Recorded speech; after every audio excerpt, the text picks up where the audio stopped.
नवम स्कंध, राजवंशों का वर्णन और श्री राम कथा की झलक।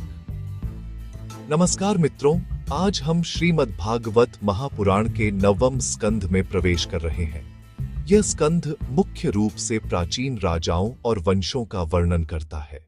इस भाग में सूर्यवंश और चंद्रवंश की महिमा तथा भगवान श्री राम की कथा का संक्षिप्त उल्लेख मिलता है। नवम स्कंध में बताया गया है कि ब्रह्मा जी से उत्पन्न हुए प्रजापतियों से आगे अनेक राजवंशों की स्थापना हुई।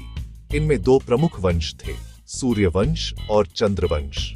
सूर्यवंश में राजा इक्ष्वाकु का नाम अत्यंत प्रसिद्ध है। इसी वंश में आगे चलकर महान राजा सगर हुए। राजा सगर के 60,000 पुत्रों की कथा भी यहीं वर्णित है। उनके पुत्रों का उद्धार गंगा के अवतरण से हुआ, जो भगीरथ की कठोर तपस्या का परिणाम था। इसी सूर्यवंश में आगे चलकर भगवान श्री राम का अवतार हुआ। श्रीमद् भागवत में श्री राम की कथा का संक्षिप्त वर्णन मिलता है। उनका जन्म, वनवास, रावण वध और धर्म की स्थापना। भगवान श्री राम को मर्यादा पुरुषोत्तम कहा जाता है। उन्होंने अपने जीवन से आदर्श पुत्र, आदर्श पति और आदर्श राजा का उदाहरण प्रस्तुत किया। अब चंद्रवंश की बात करें। इस वंश में अनेक महान राजा हुए, जिनमें ययाति और पुरु का नाम प्रसिद्ध है। इसी चंद्रवंश में आगे चलकर भगवान श्री कृष्ण का जन्म हुआ।